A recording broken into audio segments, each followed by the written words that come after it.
Amid the endless rhythmic crash of midnight tides lingers the deepest hidden fear and boundless ambition of a troubled father. Danaus, pressed relentlessly by the royal power rivalry of his twin brother, set sail across the perilous sea with his 50 daughters, venturing into an uncertain journey where life and death hung in fragile balance. Tonight let us step into this legend woven with heavy predestined fate and witness how hunger for power twists and corrupts the pure bond of family. Beneath the slow soothing flow of quiet narration we shall behold the blood-stained dawn rising coldly after the fateful wedding night.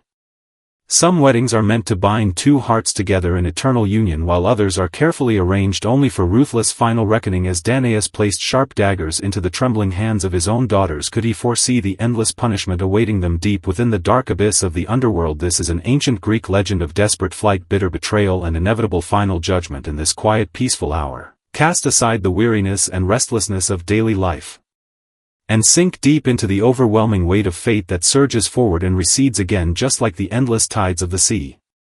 If fleeing from one's homeland is done merely to survive, then what purpose does cold-blooded slaughter serve? Beneath the pale glow of the midnight moon, Danaus' daughters raise their gleaming blades, creating one of the most chilling, haunting scenes in all of Greek mythology. Tonight this tale carries you back to the ancient city of Argos, allowing you to re-examine the desperate, cruel choices made by this exiled king. Drift into the low, gentle tone of the narration, feel the desolate echoing resonance of inescapable destiny, and may you fall into a long, peaceful night of untroubled dreams.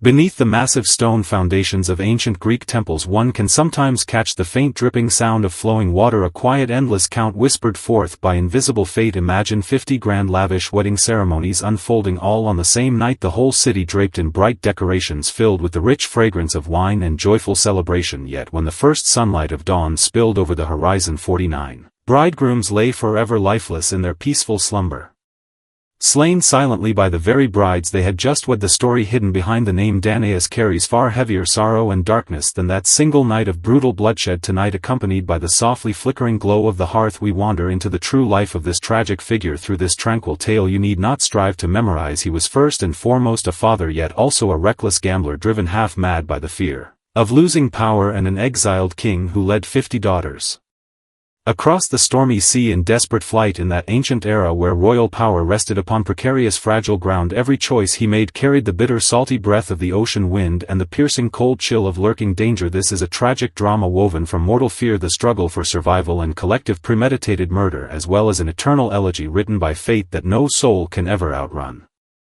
The origin of this tale lies not within the lands of Greece but upon the sun-scorched barren plains of Libya. Danaus and his twin brother Aegyptus shared the vast prosperous kingdom left by their forefathers, yet true lasting peace never existed between them. Amid the endless struggle for dominance, Aegyptus fathered 50 strong sons while Danaus raised 50 beautiful daughters, a strange fated coincidence that felt like a cruel jest, crafted deliberately by the whims of the gods when his brother proposed a grand political marriage uniting his 50 sons with Danaus' 50 daughters. Danaus heard no joyful wedding hymns echoing in the distance, only the quiet approaching footsteps of his own royal power being swallowed and erased. In those restless, anxious days he often stood alone upon the coast of Libya, staring out at the gathering armies of his twin brother, drawing ever closer, the heavy pressure weighing upon his heart rising steadily just like the incoming flood tide of the sea. He understood clearly this was no simple union of families, it was a political trap designed to confine him, strip away his authority, and wipe out his bloodline entirely. Every letter bearing proposals of marriage felt to him like a sharp dagger wrapped in sweet honey. Every warm greeting from his brother sent a cold shiver creeping down his spine. He would gaze upon his daughters laughing and playing freely among blooming flowers, unaware they had already become mere bargaining chips trapped within the ruthless game of royal power. And so on a moonless, silent midnight, Danaus made a bold, desperate decision. He would build an enormous ship unlike any ever seen before and flee his ancestral homeland with all his daughters. Abandoning the land of his forefathers, he packed all his hidden fears, burning ambition, and desperate hope into the wooden hull, sailing far away toward the distant, unfamiliar shores of Argos, where an uncertain future awaited. Violent Mediterranean storms crashed relentlessly against the wooden hull of the great vessel. Danaus stood firmly at the bow, his gaze deep, weary, and filled with heavy thought. Upon the deck he watched his daughters growing pale and weak from violent seasickness, weighing silently within his heart the terrible price of their desperate flight. To Danaus, Argos was far more than a distant foreign land. It was the ancient homeland of his ancestor Io, his final last haven of refuge when their grand ship Named the Danaides finally dropped anchor upon the shores of Argos. They were met not with welcoming cheers but with cold wary stares from the local people. Danaus led his daughters rushing straight to the sacred altar of Zeus, each of them clutching an olive branch in their hands, the last humble symbol of dignity belonging to helpless supplicants. He poured out tales of his suffering, hardship and unjust persecution before King Pelasgus of Argos, painting himself as an innocent victim cruelly driven from his home by a ruthless tyrannical brother. In doing so he displayed masterful political skill, leveraging deep religious faith to place quiet pressure upon the king, forcing the entire city-state to cast votes granting him shelter and protection. Yet deep within his heart unease never faded, for he knew Egyptus' 50 sons were sailing close behind him, relentless as bloodthirsty sharks drawn to the scent of mortal blood. He harbored no true desire for peaceful coexistence. What he craved was a chance to strike back, a solid foothold to reclaim his lost royal throne and restore his fallen power. As he knelt in humble prayer before the divine altar, his mind dwelt not upon hopes of quiet peaceful days but upon the defensive city walls of Argos and the fated day when his brother's sons would meet their end.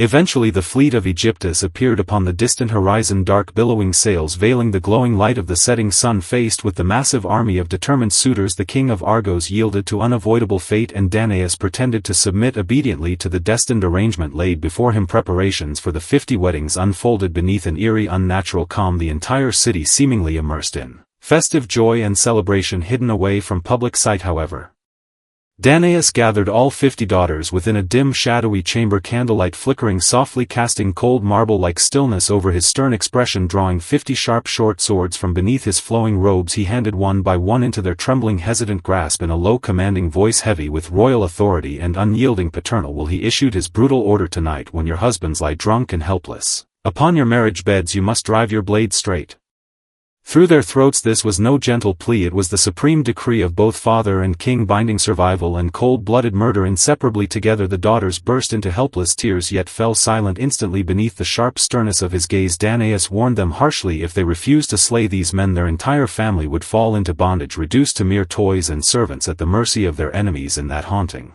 moment Danaus revealed the darkest, coldest depths of human nature, twisting the sacred bond of father and daughter into a ruthless blade forged for political gain. Standing quietly beside the window, he stared toward the brightly decorated wedding halls in the distance, counting silently the slow approach of midnight, the prelude to the dawn when he would seize back everything he had lost.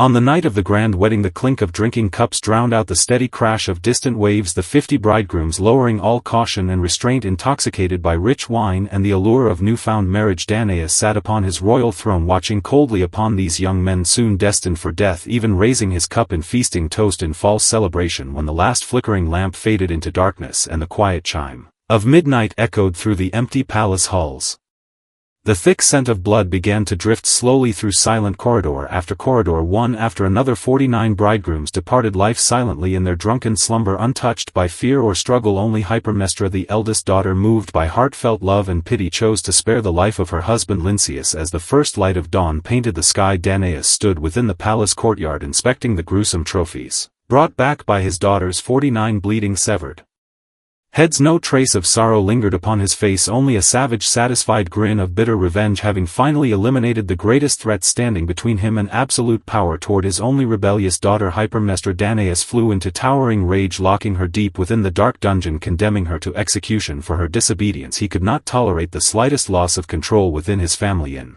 his rigid world, absolute obedience stood as the only unbreakable law of survival. Yet fate held an unexpected twist. The spared Lynceus later gathered a powerful army, marching back to Argos to avenge his fallen brothers, bringing an abrupt end to Danaus' dreams of restored royal rule. The path paved with innocent blood eventually dragged him down into an even deeper abyss, a grave, unforgivable sin condemned even by the wrath of the gods themselves.